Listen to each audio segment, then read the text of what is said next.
கட்சிக்கு எதிராக தான் ஒருபோதும் செயல்படவில்லை என தமிழ்நாடு காங்கிரஸ் கமிட்டி செயற்குழு உறுப்பினரும் முன்னாள் நிதியமைச்சர் ப சிதம்பரத்தின் மகனுமான கார்த்திக் சிதம்பரம் தெரிவித்துள்ளார். அவருடன் எமது செய்தியாளர் கோகுல் நடத்திய நேர்காணலை இப்பொழுது பார்க்கலாம். இப்ப காங்கிரஸ் கட்சியோட கொள்கைக்கு எதிராக நீங்க தனியா ஒரு ஆதரவாளருடைய கூட்டம் நடத்தியிருப்பதாக இளங்கோவன் ஒரு விளக்கம் கேட்டிருக்கார். அந்த விளக்க நோட்டீஸ்க்கு நீங்க ஏதாவது விளக்கம் கொடுத்திருக்கீங்களா? தெளிவான விளக்கம் தந்து விட்டேன் என்று. காங்கிரஸ் கட்சிக்கு எதிராக நான் எந்த கூட்டமும் நடத்தவில்லை. என்னுடைய நண்பர்களுக்கு ஒரு மத்திய விருந்து அளித்தேன். அந்த விருந்தின் பொழுது காங்கிரஸ் கட்சியின் கொடியோ சின்னத்தையோ நான் பயன்படுத்தவில்லை. அந்த விருந்தின் பொழுது பத்திரிகை நண்பர்களோ தொலைக்காட்சி நண்பர்களோ அந்த விருந்தில் கலந்து கொள்ளவில்லை.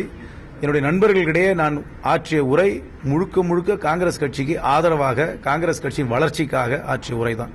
அதனால் காங்கிரஸ் கட்சியின் தலைமைக்கோ காங்கிரஸ் கட்சியின் கொள்கைக்கோ விரோதமாக நான் எந்த ஒரு கருத்தையும் எந்த தருணத்திலும் சொன்னதில்லை.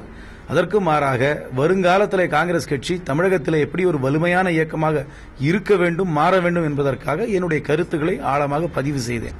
ஆனால் என்னுடைய கருத்துக்களை முழுமையாக யார் கேட்டிருந்தாலும் அதனுடைய அர்த்தம் நன்றாக புரிந்திருக்கும்.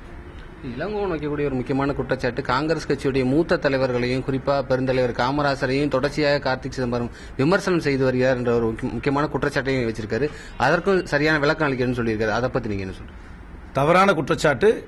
அந்த குற்றச்சாட்டை நீங்கள் மீண்டும் சொன்னீர்கள் என்றால் நீங்களும் நான் பேசின பேச்சை கேட்கவில்லை என்றுதான் அர்த்தம். முழுமையாக தவறான குற்றச்சாட்டு.